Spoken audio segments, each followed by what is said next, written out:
sampai saat ini Indonesia itu belum memproduksi logam tanah jarang, melainkan masih dalam tahap eksplorasi awal, yang data yang diperoleh masih dalam bentuk sumber dayanya pun masih dalam tahap yang awal. Nah, keinginan Tiongkok atau China ini untuk membeli logam tanah jarang di Indonesia tentunya bisa tercapai setelah Indonesia memproduksinya. Saat ini belum ada produksi dari Indonesia. Nah, kalau kita lihat memang status sumber daya logam tanah jarang di Indonesia itu tersebar di Sumatera, ya, kemudian Bangka Belitung, Kalimantan dan Sulawesi. Dan jumlahnya secara sumber daya itu cukup besar, tetapi bagaimana mengekstrak ini menjadi logam tanah jarang itu satu pertanyaan tersendiri. Okay. Nah, memang kalau kita lihat di sini perjalanan masih panjang.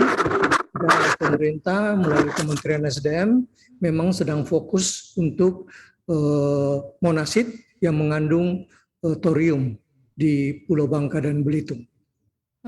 Tadi kan juga sempat di-mention ya Pak Irwandi, untuk mengekstrasi memang belum ada begitu ya, dan dari sisi teknologi juga masih sulit ya atau jarang begitu ya. Nah, sebenarnya sesulit apa sih dalam pengekstrasian logam tanah jarang ini? Mungkin kalau kita belajar dari negara-negara yang tadi disebutkan Pak Irwandi, ya memang sudah memproduksi ya, sudah juga mengekstrasi rare earth ini atau logam tanah jarang. Ya, kita sendiri belum ada teknologinya ya. Proses ekstraksi logam tanah jarang menghasilkan juga produk samping, misalnya hasil olahannya itu berupa thorium misalnya yang ada di monasit itu.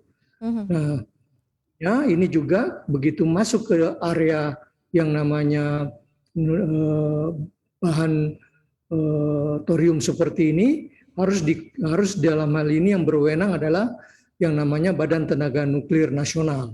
Nah, kembali ke proses ekstraksinya, itu kita lihat di sini bahwa contohnya misalnya dengan sulfuric acid ya, atau solvent extraction yang dipakai oleh satu perusahaan Malaysia ya, dan kemudian ada juga satu perusahaan dari Australia. Ada juga teknologi dari caustic cracking yang dipakai oleh India, Cina dan juga dari Kanada.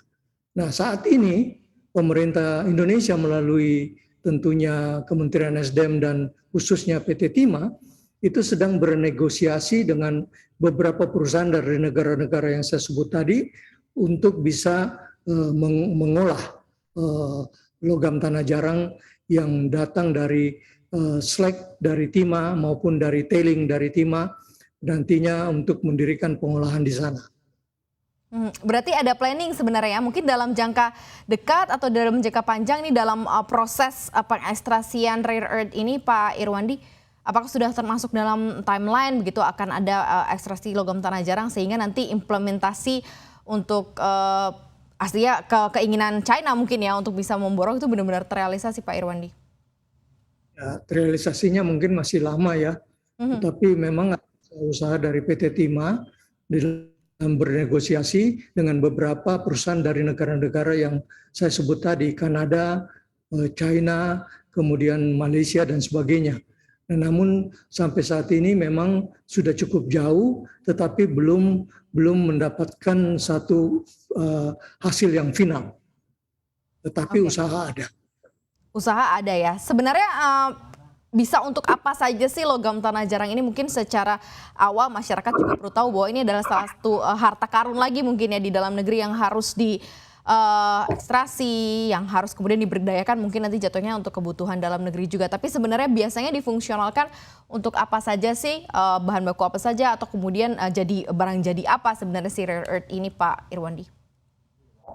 Jadi sebenarnya secara umum logam tanah jarang itu bisa digunakan nanti hasilnya di alat magnet ya, magnet, kemudian di beberapa katalis. Kedua hal yang saya sebutkan tadi mendominasi penggunaan logam tanah jarang di dunia, tetapi di samping itu juga ada untuk keramik, ada untuk metalurgi, kemudian ada untuk fosfor, dan ada untuk kaca.